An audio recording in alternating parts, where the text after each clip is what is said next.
from the Department of Computer Engineering, Koç University, Turkey. And yourself will present the paper. Thank you.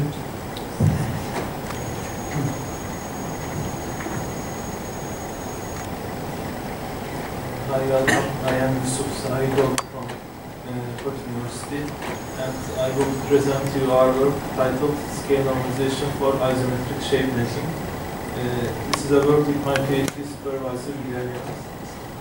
Let me define you the problem first.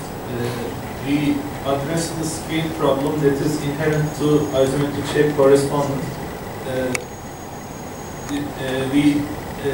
This problem mainly addresses bringing the arbitrary scale shapes to the same scale so that comparisons between them can be performed in a compatible manner. As a solution to this problem, we will describe you a scale normalization method which is put into a test by a follow-up shape correspondence algorithm. The shape correspondence algorithm will cover partially and completely isometric shapes, and let me remind you or define you the isometry before going further.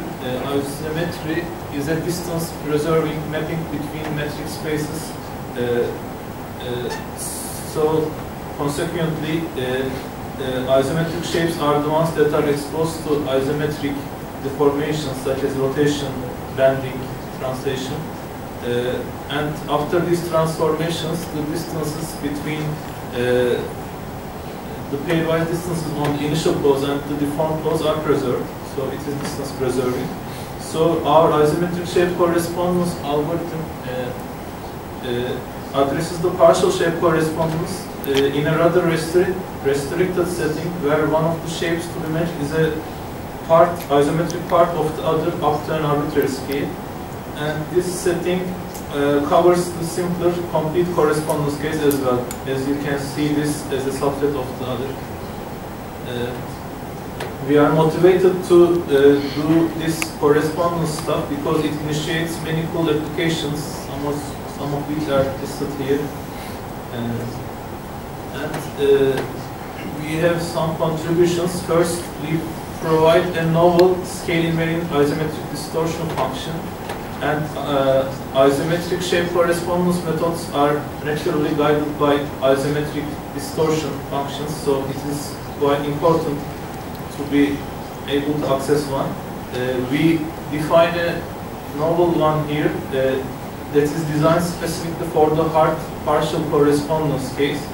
And that distortion function, along with its optimizer, is defined completely, lives completely in the original 3D Euclidean space where the isometry itself is defined, so free of embedding errors.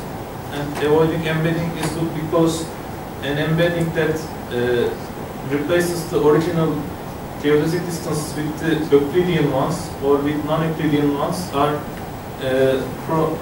they tend to introduce extra distortion. We can avoid it by a generalized multi-dimensional scaling method, which however requires optimization of a non-convex function, which is difficult and expensive to optimize. Our correspondences are partial and dense at the same time, which is unprecedented because most the works on partial correspondence are working on coarse sampled feature points.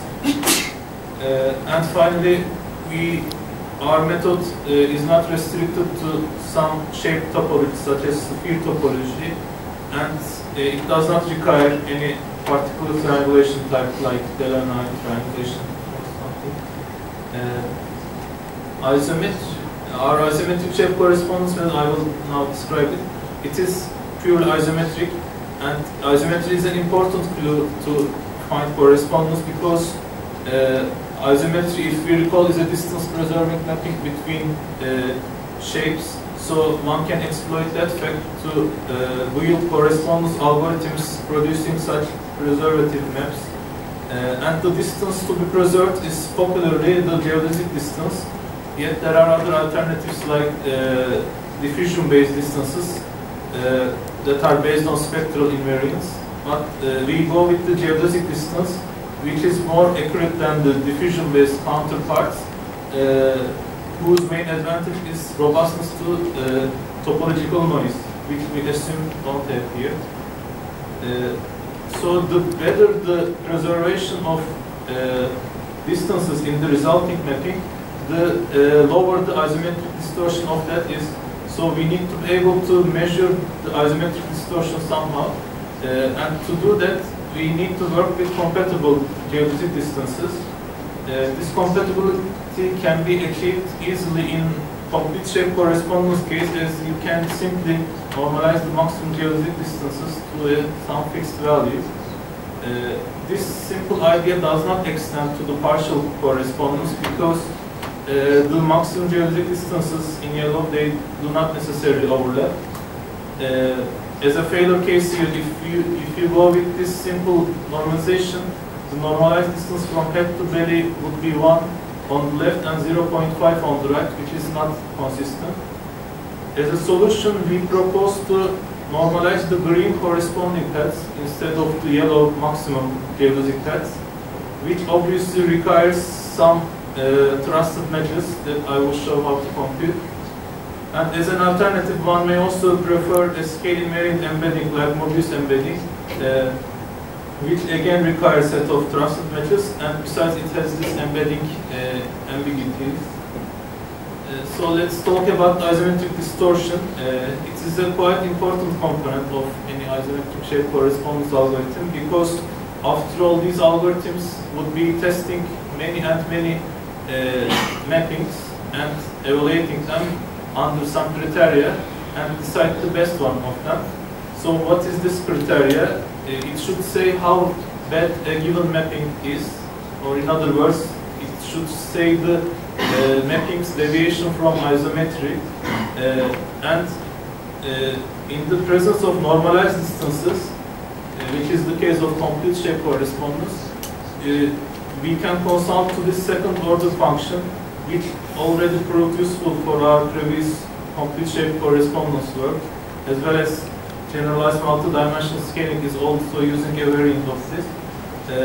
It basically averages the individual isometric distortion of the constituent matches, and one individual isometric distortion between the match SI from source and TJ from target is computed by letting SI TJ traverse a set of non-correspondences and accumulate the normalized geodesic differences on the road.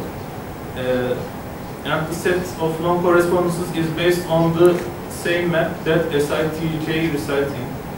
So let's see this in action. In order to learn the isometric distortion of this mapping from source to target, we select the first map as SITJ and let it traverse the remaining black guys.